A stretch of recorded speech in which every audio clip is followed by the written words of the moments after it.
Hello examiner family. പല SSLC പഠിക്കുന്ന സ്റ്റുഡൻസും എനിക്ക് അയക്കുന്ന ഒരു മെസ്സേജാണ് ഇൻസ്റ്റാഗ്രാമിലും അവിടെ ഇവിടെയൊക്കെ, സാർ എന്നെ കൊണ്ട് ഈ A+ അല്ലെ ഫുൾ A+ നേടാൻ സാധിക്കുമോ? അല്ല, ഞാൻ കുറേ കേട്ടിട്ടുണ്ട്, കുറേ പേര് ഫുൾ A+ ഒക്കെ വാങ്ങുന്നു, എല്ലാവരും അടിപൊളി പഠിക്കുന്നു. പക്ഷെ അതൊക്കെ എന്ന് പറഞ്ഞാൽ ക്ലാസ്സിലേക്ക് ബെസ്റ്റ് ആൾക്കാരല്ലേ, ടോപ്പേഴ്സും അല്ലെ ഫസ്റ്റ് 5 വരുന്ന ആൾക്കാരൊക്കെ അല്ലേ ഈ ഫുൾ A+ അടിക്കുക. എന്നെ കൊണ്ട് ഈ ഫുൾ A+ വാങ്ങാൻ പറ്റുമോ എന്നുള്ള കുറേ പേരുടെ ചോദ്യമാണ്. അപ്പോൾ അതിനുള്ള ഉത്തരമാണ് ഞാൻ ഈ വീഡിയോ തരാമോ. സിമ്പിളായിട്ട് പറയുകയാണെങ്കിൽ ഇത്രയേ ഉള്ളൂ. നിങ്ങൾക്ക് ഫുൾ A+ വാങ്ങാൻ ഒരു ബുദ്ധിമുട്ടില്ല. ഇത് ഞാൻ വെറുതെ പോലും പറയല്ല, അതിന് കുറേ കാരണങ്ങളുണ്ട്. ഫസ്റ്റത്തെ കാര്യം എന്ന് പറഞ്ഞാൽ ഈ ഫുൾ A+ എന്താണ്, ഒരു ലിമിറ്റ് ഒന്നും ഇല്ല. അതായത് ഇത്ര നമ്പർ ആൾക്കാർക്ക് ഫുൾ A+ കൊടുക്കുള്ളൂ എന്ന് ആരും തീരുമാനിച്ച് വെച്ചിട്ടൊന്നുമില്ല. അതിൻ്റെ അർത്ഥം എന്താണ്, നിങ്ങൾക്കും എന്താണ് സിമ്പിളായിട്ട് ഫുൾ A+ വാങ്ങിച്ചെടുക്കാം. ഇതിൻ്റെ ഇമ്പോർട്ടൻസ് എവിടെ വരുന്നത് വെച്ചാൽ, ഫോർ എക്സാമ്പിൾ നിങ്ങളൊരു കോമ്പറ്റേറ്റീവ് എക്സാം എഴുതാം. നാളെ നിങ്ങൾ +1 എത്തി കഴിയുമ്പോൾ അല്ലെങ്കിൽ +2 കഴിയുമ്പോഴത്തേക്ക് JEE എഴുതുകയാണ്, അല്ലെങ്കിൽ നീറ്റ് എഴുതുകയാണ്, അല്ലെങ്കിൽ നിങ്ങളിവിടെ NTSC KVP അങ്ങനെ കുറേ കോമ്പറ്റേറ്റീവ് എക്സാംസ് ഉണ്ട്. ആ എക്സാംസിൽ നിങ്ങൾ ഇതേ ചോദ്യം സാറിന് എന്നോട് ചോദിക്കുകയാണ്, സാർ എനിക്ക് KVP അല്ലെങ്കിൽ നീറ്റിലൊരു റാങ്ക് എനിക്ക് ഉറപ്പായിട്ടും കിട്ടുമെന്ന് ചോദിച്ചാൽ എനിക്ക് ഒരിക്കലും പറയാൻ പറ്റില്ല കിട്ടുന്നു. കാരണം അത് വളരെ ലിമിറ്റഡ് ആൾക്കാർക്കല്ലേ, ഫസ്റ്റ് 100 ആൾക്കാർക്ക് ഫസ്റ്റ് 100 റാങ്കുകൾ ഫസ്റ്റ് 100 ആൾക്കാർക്ക് മാത്രമേ കിട്ടുള്ളൂ. പക്ഷെ നിങ്ങളുടെ ഫുൾ A+ അങ്ങനെയല്ല. ഫുൾ A+ 1000 പേർക്കേ കൊടുക്കാൻ പാടുള്ളൂ, 2000 പേരെ കൊടുക്കാൻ പാടുള്ളൂ, 10000 പേർക്കേ കൊടുക്കാൻ പാടുള്ളൂ, 1,00,000 പേർക്കേ കൊടുക്കാൻ പാടുള്ളൂ എന്നൊന്നുമില്ല. നിങ്ങൾ പഠിച്ച് നിങ്ങൾക്ക് മാർക്ക് കിട്ടിയാൽ നിങ്ങൾക്ക് എന്താണ് ഫുൾ A+. അതായത് നിങ്ങളുടെ നിങ്ങൾ ക്വസ്റ്റ്യൻ പേപ്പർ ഇട്ടില്ലോ, ആ ക്വസ്റ്റ്യൻ പേപ്പറിൽ ഓരോ പേപ്പറിലും നിങ്ങൾ കൊടുക്കുന്ന ആൻസറിനെ മാത്രമേ ഡിപ്പെൻഡ് ചെയ്യുന്നുള്ളൂ. അല്ലാണ്ട് വേറെ ആരെയും ഡിപ്പെൻഡ് ചെയ്യുന്നില്ല. മനസ്സിലാവുന്നുണ്ടോ? കറക്റ്റ് ചെയ്യുന്ന ടീച്ചറിനെ ഡിപ്പെൻഡ് ചെയ്യുന്നില്ല, എഴുതുന്ന ബാക്കിയുള്ള നിങ്ങളുടെ ഫ്രണ്ട്സിനെ ഒന്നും ഡിപ്പെൻഡ് ചെയ്യുന്നില്ല. നിങ്ങളുടെ പരീക്ഷ നിങ്ങൾ എങ്ങനെ ചെയ്യുന്നോ അതിനനുസരിച്ചായിരിക്കും നിങ്ങൾക്ക് മാർക്ക് കിട്ടുക. അത് നന്നായിട്ട് ചെയ്താൽ നിങ്ങൾക്ക് ഫുൾ A+ കിട്ടും. ഇത്രയേ ഉള്ളൂ. ഇനി പ്രാക്ടിക്കലി സാർ ഇതൊക്കെ സംഭവം മനസ്സിലായി, ഓക്കെ, ഫുൾ A+ എല്ലാവർക്കും കിട്ടാനുള്ള സാധ്യതയുണ്ട്. 50,000 പേർക്ക് കിട്ടും, 1,00,000 പേർക്ക് കിട്ടും, അതൊക്കെ കൊള്ളാം. പക്ഷെ എനിക്കെങ്ങനെ കിട്ടുക? ഞാൻ ഭയങ്കരമായിട്ട് പഠിച്ചിട്ടൊന്നുമില്ല. കുറച്ചൊക്കെ എനിക്ക് അറിയാം, എന്തൊക്കെയോ അറിയാം, പക്ഷേ ഞാൻ ഭയങ്കര പഠിച്ചിട്ടൊന്നുമില്ല. അങ്ങനെയാണ് എനിക്ക് കിട്ടുമോ? അല്ലേ? കാരണം സാർ വീണ്ടും പ്രശ്നം വരില്ലേ, ഒരു ക്ലാസ്സിലെടുത്ത് നോക്കുകയാണെങ്കിൽ വീണ്ടും ആ ബെസ്റ്റ് ആൾക്കാർക്ക് മാത്രമേ കിട്ടില്ലേ. ഫസ്റ്റ് ബെഞ്ചിലൊക്കെ ഇരുന്ന് ഭയങ്കര നോട്ട്സൊക്കെ എഴുതി കണ്ണടൊക്കെ വെച്ച് ഇങ്ങനെ ഭയങ്കര സീരിയസ് ആയിട്ട് പഠിക്കുന്ന ആൾക്കാർക്ക് മാത്രമല്ലേ കിട്ടുള്ളൂ. എനിക്ക് കിട്ടുമോ? വീണ്ടും അവിടെയാണ് കളി മാറാൻ പോകുന്നത്. ഈ നിങ്ങൾ എഴുതുന്ന പരീക്ഷ എന്ന് പറഞ്ഞാൽ ഒരു SSLC പബ്ലിക് എക്സാമിനേഷനാണ്, അല്ലാണ്ട് ഭയങ്കര JEE പോലത്തെയോ അല്ല ഭീകര കോമ്പറ്റേറ്റീവ് എക്സാം ഒന്നുമല്ല. അതായത് ചോദ്യങ്ങൾ എന്ന് പറഞ്ഞാൽ നിങ്ങൾ ടെക്സ്റ്റ് ബുക്ക് ബേസ്ഡ് ആയിട്ട് ചോദ്യങ്ങളേ ഉള്ളൂ. ഒരു സാധാരണ ആവറേജ് ഒരു 10ാം ക്ലാസ്സുകാരനെ അറിഞ്ഞിരിക്കേണ്ട ചോദ്യങ്ങളെ ചോദിക്കുള്ളൂ. അത് നിങ്ങൾക്ക് അറിയായിരിക്കും, മോഡൽ എക്സാം കഴിഞ്ഞപ്പോൾ ഏതാണ്ട് ഒരു ഐഡിയ കിട്ടിയിട്ടുണ്ടാവും ഇത്രയൊക്കെ ചോദിക്കുള്ളൂ എന്നുള്ളത്. ഇനി ആകെയുള്ള ചോദ്യം, ആ ചോദ്യങ്ങൾക്കൊക്കെ നിങ്ങൾക്ക് ഉത്തരം കൊടുക്കാൻ പറ്റും. ബേസിക് ചോദ്യങ്ങളെ ചോദിക്കുള്ളൂ. ആ ബേസിക് ചോദ്യങ്ങൾക്ക് നിങ്ങളൊരു 90% ഉത്തരം കൊടുത്താൽ മതി. നിങ്ങൾ ഫുള്ള് പോലും ഉത്തരം കൊടുക്കണ്ട. 90% ചോദ്യങ്ങൾക്ക് നിങ്ങൾ ഉത്തരം കൊടുത്താൽ നിങ്ങൾക്ക് ഫുൾ A+ കിട്ടിയില്ലേ എല്ലാ സബ്ജക്റ്റിനും? അത്രയേ ഉള്ളൂ. ഇനി ആ 90% ചോദ്യങ്ങൾക്ക് എങ്ങനെ ഉത്തരം കൊടുക്കാം? അതിന് എത്ര സമയം നമുക്കുണ്ട്? സമയമാണ് ഇവിടെ പ്രശ്നം വരാം. പഠിക്കാൻ നമുക്ക്, നിങ്ങളെല്ലാവരും പഠിക്കുന്ന എനിക്കറിയാം. ഇനിയുള്ള ദിവസങ്ങൾ പഠിച്ചില്ലെങ്കിൽ നിങ്ങൾ മണ്ടന്മാരാണ്. നിങ്ങളെ കൊണ്ട് പഠിപ്പിക്കാൻ എനിക്കൊന്നും ചെയ്യാൻ പറ്റില്ല. നിങ്ങൾ പഠിക്കണം. പഠിച്ചിട്ട് എനിക്ക് കിട്ടുമോ? അതാണ് ചോദ്യം. അല്ലേ, ഇനി കുറച്ച് സമയമുണ്ട്, ഓരോ എക്സാംസിനായിട്ട് ഗ്യാപ്പും ഉണ്ട്. സാധാരണ വർഷങ്ങളിൽ പൊതുവെ പണ്ടൊക്കെയാണ് ഗ്യാപ്പ് ഉണ്ടാവില്ല, നിങ്ങൾക്കാണ് ഗ്യാപ്പ് ഉണ്ട്. അപ്പോൾ ആ ഗ്യാപ്പിൻ്റെ ഉള്ളിൽ നിങ്ങൾ പഠിക്കും എന്ന് ഞാൻ അസ്യൂം ചെയ്യാം. പഠിക്കാതിരുന്നാൽ ഒരിക്കലും ഒരു വേറെ പറയുമെന്ന് എനിക്ക് പറയാറില്ല. നിങ്ങൾ വേറെ ഇതിൽ വീഡിയോ പോയി കാണാം. ഓക്കെ, പഠിക്കുന്നത് നിങ്ങൾ തീരുമാനിച്ചു കഴിഞ്ഞാൽ ഈ വീഡിയോ ഫുള്ളായിട്ട് നിങ്ങൾ കാണാം. ഞാൻ പറഞ്ഞാൽ എന്താ ചെയ്യേണ്ടത്. ഓക്കെ, നോക്ക്. നിങ്ങൾക്ക് ഇതാണ് നിങ്ങളുടെ ടൈം ടേബിൾ ഉണ്ട്. ഈ ടൈം ടേബിളിൽ കുറച്ച് ഗ്യാപ്പും കാര്യങ്ങളൊക്കെ ഉണ്ട്. അലൻ സാറിൻ്റെ വേറൊരു വീഡിയോ ഉണ്ട്, ഞാൻ ഡിസ്ക്രിപ്ഷനിൽ കൊടുക്കുകയാണ്. ആ ഗ്യാപ്പുള്ള ദിവസങ്ങൾ എങ്ങനെയാണ് കറക്റ്റായിട്ട് യൂസ് ചെയ്യേണ്ടതെന്നുള്ള കാര്യം ആ ഡിസ്ക്രിപ്ഷനിൽ വീഡിയോ ഉണ്ട്, അത് നിങ്ങളൊന്ന് കണ്ടു നോക്കുക. അപ്പോൾ നിങ്ങൾക്ക് മനസ്സിലാവും ഗ്യാപ്പുള്ള ദിവസങ്ങൾ എങ്ങനെയാണ് ശരിക്കും യൂസ് ചെയ്യേണ്ടതെന്ന്. ഞാൻ ജസ്റ്റ് ഒരു ഓവറോൾ ഐഡിയ പറഞ്ഞുതരാം നമുക്ക് എങ്ങനെയാണ് ഫുൾ A+ നേടാൻ വേണ്ടിയുള്ള കാര്യം. ഓക്കെ, അപ്പോൾ നമുക്ക് ഗ്യാപ്പ്, അതായത് സമയമുണ്ട് ഇടയ്ക്ക്. ആ സമയം നിങ്ങൾ പ്രോപ്പറായിട്ട് യൂസ് ചെയ്താൽ നിങ്ങൾക്ക് ഫുൾ A+ വാങ്ങാൻ പറ്റുമോ?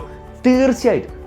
ഓക്കെ, ഓരോ ദിവസവും ഇനിയുള്ള സമയങ്ങൾ, ഗ്യാപ്പുള്ള ദിവസങ്ങൾ നിങ്ങൾ കറക്റ്റായിട്ട് യൂസ് ചെയ്ത് കഴിഞ്ഞാൽ നിങ്ങൾക്ക് ഫുൾ A+ വാങ്ങാൻ ഒരു ബുദ്ധിമുട്ടില്ല. അപ്പോൾ ആ വീഡിയോ കണ്ടു കഴിയുമ്പോൾ നിങ്ങൾക്ക് മനസ്സിലാവുന്നതാണ് ഫുൾ A+ വാങ്ങുന്ന അത്ര വലിയ ബുദ്ധിമുട്ടുള്ള കാര്യമൊന്നുമല്ല. ആ ദിവസങ്ങൾ നിങ്ങൾ കറക്റ്റായിട്ട് ഉപയോഗിച്ച് പഠിച്ചാൽ നിങ്ങൾക്ക് സിമ്പിളായിട്ട് ഓരോ സബ്ജക്റ്റിനും മാർക്ക് കിട്ടും. ഓക്കെ, അത് മാത്രമല്ല, നമ്മൾ ആ ദിവസങ്ങളിൽ വെറുതെ നിങ്ങൾ പഠിക്കുക, ഒറ്റയ്ക്ക് പഠിക്കുക മാത്രമല്ല, എക്സാമിനർ നിങ്ങളുടെ ഒപ്പം ഉണ്ടാവും. ഓരോ എക്സാമിന് മുൻപ് ലൈവ് ക്ലാസ് തരാൻ വേണ്ടിയിട്ട് നിങ്ങൾ കറക്റ്റായിട്ട് ഉണ്ടോ നിങ്ങൾക്ക് ആ ഓരോ പരീക്ഷയിൽ A+ വാങ്ങിയെടുക്കാം. ഇനി അടുത്ത ചോദ്യം, നിങ്ങൾക്ക് ഇത് ശരിക്കും വേണോ? നിങ്ങൾക്ക് ശരിക്കും ഫുൾ A+ വേണോ? അപ്പോൾ നിങ്ങൾ ചിലരൊക്കെ ആലോചിക്കുന്നത്, സാർ ഇത്രയും കഷ്ടപ്പെട്ടൊക്കെ പഠിച്ച് വാങ്ങാൻ ഭയങ്കര മെനക്കേടല്ല, അത്രയൊക്കെ വേർത്താണോ ഈ ഫുൾ A+ എന്ന് പറഞ്ഞാൽ? ഒറ്റ ആൻസറേ ഉള്ളൂ, it is 100% worth it. Okay, അത് നിങ്ങളുടെ +1ലേക്ക് നിങ്ങളുടെ ഇഷ്ടപ്പെട്ട സ്കൂളിൽ ഇഷ്ടപ്പെട്ട സ്ട്രീമിന് വേണ്ടി അഡ്മിഷൻ കിട്ടാനാണെങ്കിലും അതിനുശേഷം +1ഉം +2 കഴിഞ്ഞ് നിങ്ങൾ കോളേജിൽ കയറുമ്പോഴൊക്കെ എന്താണ് ഈ ഫുൾ A+ ഇമ്പോർട്ടൻ്റ് ആയിരിക്കും. ഓക്കെ, അതിലൊരു സംശയമില്ല. ആര് നിങ്ങളോട് പറയണോ A+ ഒന്നും വേണ്ടടാ, അതൊന്നും കാര്യമില്ല, വെറുതെ നമുക്ക് പറഞ്ഞു കഴിഞ്ഞാൽ അതെന്താണ്, ഒന്നെങ്കിൽ അവനെ അറിയില്ല, അല്ലെങ്കിൽ അയാൾ നിങ്ങളുടെ നല്ലൊരു ഫ്രണ്ട് അല്ല, അല്ലേ? നിങ്ങൾക്ക് വേണ്ടി നല്ലത് വിചാരിക്കുന്ന ഒരാളല്ല. അപ്പോൾ അത് മനസ്സിലാക്കുക. 100% ഈ A+ അല്ലെ ഫുൾ A+ എന്തായാലും നിങ്ങൾക്ക് ലൈഫിൽ യൂസ്ഫുൾ ആയിരിക്കും. ഓക്കെ, അതെല്ലാം ആണെന്ന് ഞാൻ പറയുന്നില്ല, പക്ഷേ അത് ലൈഫിൽ നിങ്ങൾക്ക് വളരെ നല്ലതേ ചെയ്യുള്ളൂ. അപ്പോൾ അത് വാങ്ങിച്ചെടുക്കണം. ഇനി ആ വാങ്ങിച്ചെടുക്കുന്ന വേർത്താണ് സാർ ഇത്രയും കഷ്ടപ്പെട്ട്. എത്ര കഷ്ടപ്പെടണം? ഒന്നും കഷ്ടപ്പെടേണ്ട. ഒരു 29 ദിവസം, ഒരു മാസം ബെയർലി നിങ്ങൾ കുറച്ച് വർക്ക് ചെയ്താൽ മതി, അല്ലേ? ഇനി എക്സാം കഴിയാൻ വേണ്ടി 29 days ഉണ്ട് എക്സാക്ട്ലി. ഈ ഒരു മാസമല്ലേ, ഒരു വർഷം കഷ്ടപ്പെടേണ്ട ആവശ്യമില്ല. ഓക്കെ, അതൊക്കെ മാറ്റി വെക്കുക. ഇനി നമ്മൾ ഓൾറെഡി ചെയ്ത കാര്യങ്ങളൊക്കെ ഒന്ന് മാറ്റി വെക്കുക. ഒരു മാസം നിങ്ങൾ വർക്ക് ചെയ്താൽ നിങ്ങൾക്ക് ഫുൾ A+ പുഷ്പം പോലെ കിട്ടും. അത്ര എളുപ്പമായിരിക്കും. കാരണം ഓരോ എക്സാമിനും അത്രയും ഗ്യാപ്പ് ഉണ്ട്. നിങ്ങൾക്ക് ഇൻ്റലിജൻ്റ് ആയിട്ട് പ്ലാൻ ചെയ്താൽ 29 ദിവസം മതി ഫുൾ A+ വാങ്ങാം. ഒരു ബുദ്ധിമുട്ടില്ല. ഞാൻ വീണ്ടും ഓർമ്മിക്കാം, അത് 10ാം ക്ലാസ് എക്സാമാണോ, വേറെ ഒന്നുമില്ല, ഇതിൽ കൂടുതലായിട്ട് ഒന്നുമില്ല. ഒരു 10ാം ക്ലാസ് എക്സാമാണ്. അതിൽ ഫുൾ A+ കിട്ടുന്ന 90% മാർക്ക് വേണം. അത് 90% ചോദ്യത്തിന് ആൻസർ കൊടുത്തു കഴിഞ്ഞാൽ നിങ്ങൾക്ക് ആ മാർക്ക് കിട്ടുകയും ചെയ്യും. സിമ്പിൾ. മനസ്സിലാകുന്നുണ്ടോ? ഈ 29 days നിങ്ങൾ വർക്ക് ചെയ്യണമെന്നുള്ളൂ. ആ ദിവസങ്ങൾ നിങ്ങളുടെ ലൈഫിൽ നിന്ന് നിങ്ങൾ ഇതിനു വേണ്ടി മാറ്റി വെക്കുക. ഇതിനു വേണ്ടി തന്നെ മാറ്റി വെക്കുക. അതിൽ ഇൻസ്റ്റാഗ്രാം ഒഴിവാക്കുക, മറ്റേ പബ്ജിയും അങ്ങനത്തെ ഓരോ കളിയൊക്കെ ഒഴിവാക്കുക, ഫ്രീ ഫയർ എല്ലാം നിർത്തുക. ഈ ഒരു 30 days എന്തിനാണ് സാർ? അപ്പോൾ 30 days ഞാൻ വെറുതെ കഷ്ടപ്പെട്ട് പിന്നെ എന്തിനാ സാർ ഇത് ലൈഫിൽ 30 days പോവില്ലേ? ഇല്ല. ഈ 30 ദിവസം അല്ലെങ്കിൽ 29 ദിവസം നിങ്ങൾ ഇതിന് വേണ്ടി മാറ്റി വെച്ചാൽ നിങ്ങൾക്ക് ആ ഫുൾ A+ കിട്ടും. ഓക്കെ, എന്നിട്ട് പരീക്ഷ നിങ്ങൾ എഴുതുന്നു. അതിനുശേഷം എന്താണ്? പരീക്ഷ എഴുതി കഴിഞ്ഞാൽ ബാക്കി എത്രയോ ദിവസമുണ്ട്. എത്ര ദിവസമുണ്ട്? ഏതാണ്ട് 100 ദിവസത്തോളം നിങ്ങൾക്ക് കിട്ടും +1 സ്റ്റാർട്ട് ചെയ്യാൻ വേണ്ടി. ആവറേജ് പറയുകയാണെങ്കിൽ 100 ദിവസം ഉണ്ടാവും. 3-3.5 മാസം വരെ ഇടയ്ക്ക് പോവാം. 3 മാസമൊക്കെ എന്തായാലും നിങ്ങൾക്ക് കിട്ടും. എന്തിന്? +1 സ്റ്റാർട്ട് ചെയ്യാൻ വേണ്ടി. ആ 3 മാസം നിങ്ങൾക്ക് എൻജോയ് ചെയ്യാനുള്ള സമയമാണ്. ഇനി നിങ്ങൾ ആലോചിച്ച് നോക്ക്, നിങ്ങൾക്ക് എപ്പോഴാണ് എൻജോയ് ചെയ്യാൻ പറ്റുള്ളൂ?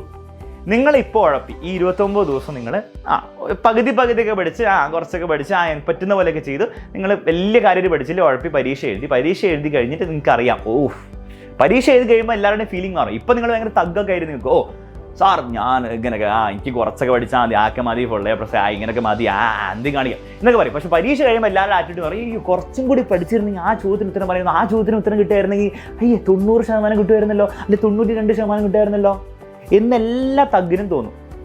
മനസ്സിലാവുന്നുണ്ടോ? ഇത് പരീക്ഷ കഴിയുമ്പോഴാണ് തോന്നുക. പരീക്ഷ കഴിയുമ്പോൾ അതിനെപ്പറ്റി ആലോചിച്ചിട്ട് ഒരു കാര്യമില്ല. എന്നിട്ട് ആ ആലോചനയും വെച്ചിട്ടായിരിക്കും ഈ 100 ദിവസം മുന്നോട്ട് പോകാൻ പോകുന്നത്. അയ്യോ, കുറച്ച് പഠിച്ചിരുന്നെങ്കിൽ, കുറച്ചും കൂടി പഠിച്ചാൽ മതിയായിരുന്നു, അല്ലേ? ആ ഒരു 29 ദിവസത്തിൽ 3 ദിവസം കൂടി നന്നായിട്ട് പഠിച്ചിരുന്നെങ്കിൽ എനിക്ക് ആ ഫുൾ A+ വാങ്ങായിരുന്നു, അല്ലേ? പരീക്ഷ ചെയ്യുമ്പോൾ നിങ്ങൾക്ക് മനസ്സിലാവും എത്രയാണ് മാർക്ക് കിട്ടാൻ പോകുന്നത്. ശരിയല്ലേ? ആ 100 ദിവസം നിങ്ങൾക്ക് എന്താണ് സമാധാനം ഉണ്ടാവില്ല. നിങ്ങൾക്ക് ഫുൾ ഗിൽറ്റി ആയിരിക്കും. അയ്യോ ഞാൻ ചെയ്തില്ല. അതങ്ങനെ തന്നെ ആയിരിക്കും. ഇതിൽ 100 ദിവസം കഴിയുമ്പോഴും പ്രശ്നങ്ങളായിരിക്കും. ഓക്കെ, അപ്പോൾ ആ 100 ദിവസം പ്രോപ്പറായിട്ട് നിങ്ങൾക്ക് എൻജോയ് ചെയ്യാൻ പറ്റില്ല. നേരെ മറിച്ച് നിങ്ങൾ ഇങ്ങനെ ആലോചിച്ചു നോക്ക്, നിങ്ങൾ 29 ദിവസം നിങ്ങൾക്ക് നിങ്ങളോട് സിൻസിയറായിട്ട് ചെയ്താൽ, നിങ്ങൾ ഭയങ്കര ഭീകരനാവണമെന്ന് ഞാൻ പറയുന്നില്ല, നിങ്ങൾ സൂപ്പർമാൻ ആവണമെന്ന് ഞാൻ പറയില്ല. നിങ്ങൾക്ക് നിങ്ങളോട് എന്താണ് നീതി പുലർത്താൻ പറ്റണം. നിങ്ങൾ സിൻസിയറായിട്ട് വർക്ക് ചെയ്യുക. നിങ്ങളെ കൊണ്ട് പറ്റുന്ന മാക്സിമം നിങ്ങൾ പുഷ് ചെയ്യുക. നിങ്ങൾക്കിപ്പോൾ 6 മണിക്കൂർ ദിവസം പറ്റുമെങ്കിൽ 6 മണിക്കൂർ പുഷ് ചെയ്യുക. 8 മണിക്കൂർ പറ്റുന്നുണ്ടെങ്കിൽ 8 മണിക്കൂർ തന്നെ പുഷ് ചെയ്തുകൊണ്ടിരിക്കുകയല്ലോ. കുറച്ച് പുഷ് ചെയ്യാം, അല്ലാണ്ട് വെറുതെ ഇങ്ങനെ റിലാക്സ് ചെയ്ത് പഠിക്കാൻ. കുറച്ച് പുഷ് ചെയ്യാം.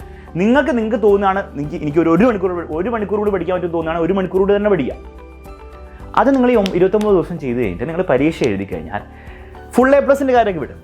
നിങ്ങൾ പരീക്ഷ എഴുതി കഴിഞ്ഞാൽ നിങ്ങൾക്ക് സമാധാനം ഉണ്ടാവും. ഈ 100 ദിവസം നിങ്ങൾക്ക് സമാധാനത്തോടെ ഇരിക്കാൻ പറ്റുമോ? 100 ദിവസം ഒന്നും ചെയ്യേണ്ട ആവശ്യമില്ല. ഫുൾ കളിച്ചു കിടക്കാം. കമ്പ്യൂട്ടർ ആയിക്കോട്ടെ, TV ആയിക്കോട്ടെ, മറ്റേ വെബ് സീരീസ് ആയിക്കോട്ടെ, എന്തും ആയിക്കോട്ടെ, നിങ്ങൾക്ക് റിലാക്സ് ചെയ്തൂടെ. നിങ്ങൾക്ക് ഒന്നും ആലോചിക്കേണ്ട ആവശ്യമില്ല. എനിക്ക് അതിനേക്കാളും ബെസ്റ്റ് ചെയ്യാൻ പറ്റില്ലായിരുന്നു, എൻ്റെ ബെസ്റ്റ് ഞാൻ ചെയ്തു, ഇത്രയേ ഉണ്ടായിരുന്നുള്ളൂ. ഇനി ഫുൾ A+ കിട്ടണം, ഫുൾ A+ കിട്ടും. ഫുൾ A+ കിട്ടിയില്ലെങ്കിൽ എനിക്ക് അത്രേ പറ്റുണ്ടായിരുന്നുള്ളൂ, എൻ്റെ ബെസ്റ്റ് ഞാൻ ചെയ്തു. നിങ്ങളുടെ പേരൻസിനോട് പറയാം, അല്ലെ? ധൈര്യമായിട്ട് പറഞ്ഞൂടെ? നിങ്ങളുടെ മിററിൽ നോക്കി പറയാൻ പറ്റും, എനിക്ക് എൻ്റെ പറ്റും, ഞാൻ മാക്സിമം ചെയ്തു, ഇതിൽ കൂടുതൽ എനിക്ക് ചെയ്യാൻ പറ്റൂലായിരുന്നു, പിന്നെന്താ കാര്യം? പോയിന്റ് ഇല്ല. അപ്പോൾ സമാധാനമായിട്ടിരിക്കാം. അതാണ് സമാധാനവും സന്തോഷമായിരിക്കും ഏറ്റവും ഇമ്പോർട്ടൻസ് ആണ്. അല്ല A+ ഒന്നല്ല, A+ വരും. നിങ്ങളാ സിൻസിയറായിട്ട് ആ 29 ദിവസം നിങ്ങൾ വർക്ക് ചെയ്തിട്ടുണ്ടെങ്കിൽ നിങ്ങളുടെ A+ വരും, അതിലൊരു സംശയമില്ല. പക്ഷെ ഞാൻ പറയുന്നത് A+ന് വേണ്ടി നിങ്ങൾ വർക്ക് ചെയ്യണ്ട, നിങ്ങളുടെ സമാധാനത്തിന് വേണ്ടി വർക്ക്. നിങ്ങൾ ആ 100 ദിവസം +1 തുടങ്ങാൻ വേണ്ടി 100 ദിവസം, പിന്നെ അതിനുശേഷമുള്ള ദിവസങ്ങളൊക്കെ നിങ്ങൾക്ക് സമാധാനത്തോടെ ഇരിക്കണം, സന്തോഷത്തോടെ ഇരിക്കണം, വർക്ക് ചെയ്യുക. ഈ ഒരു 29 ദിവസം നിങ്ങൾ എന്ത് ചെയ്യുക? സാക്രിഫൈസ് തന്നെ ചെയ്യുക. നിങ്ങൾ ആലോചിക്കുക, 29 days versus 100 days, എത്ര നാളാണ് നിങ്ങൾക്ക് സമാധാനം കൂടുതൽ വേണ്ടത്? 29 ദിവസത്തേക്ക് സമാധാനം കിട്ടിയിട്ട് 100 ദിവസം സമാധാനക്കേടാണ് വേണ്ടത്? അല്ല 29 ദിവസം കുറച്ചധികം കഷ്ടപ്പെട്ട് സമാധാനം ഇല്ലാണ്ട് കഷ്ടപ്പെട്ട് 100 ദിവസം സമാധാനമായിട്ട് എടുക്കേണ്ടത്? അത് നിങ്ങളുടെ ചോയ്സാണ്. നിങ്ങൾ എന്നോട് കമൻസിൽ പറയുക, നിങ്ങൾ ഏത് ചൂസ് ചെയ്തു. 29 ദിവസമാണ് നിങ്ങൾ ചൂസ് ചെയ്തത്, 100 ദിവസമാണ് നിങ്ങൾ ചൂസ് ചെയ്തത്. അപ്പോൾ എല്ലാവരും കമൻറ്റ് ചെയ്യുമല്ലോ. നിങ്ങളെല്ലാവരും കമൻറ്റ് ചെയ്യുമെന്ന് ഞാൻ പ്രതീക്ഷിക്കുന്നു. കമൻറ്റ് ചെയ്യുക മാത്രമല്ല, ആ കമൻറ്റ് ചെയ്ത് വാക്ക് അത് നിങ്ങൾ 29 ദിവസം സെലക്ട് ചെയ്ത് 29 ദിവസം സെലക്ട് ചെയ്തു സമാധാനത്തിന് വേണ്ടി. പക്ഷേ അത് കറക്റ്റായിട്ട് ഫോളോ ചെയ്യുക. ഓക്കെ, ശരി. അപ്പോൾ എല്ലാവരും കാര്യങ്ങളൊക്കെ മനസ്സിലായല്ലോ. ഇനിയും ഞാൻ ഇങ്ങനെ സ്പൂൺ ഫീഡ് ചെയ്യേണ്ട ആവശ്യമില്ല. നിങ്ങൾക്ക് കാര്യങ്ങൾ മനസ്സിലായെന്ന് എനിക്കറിയാം. അതുകൊണ്ട് A+ൻ്റെ കഥ ഇത്രയേ ഉള്ളൂ. ഇതിൽ ഏത് ചോയ്സ് നിങ്ങൾ എടുക്കുന്നു. Okay, bye bye and all the best.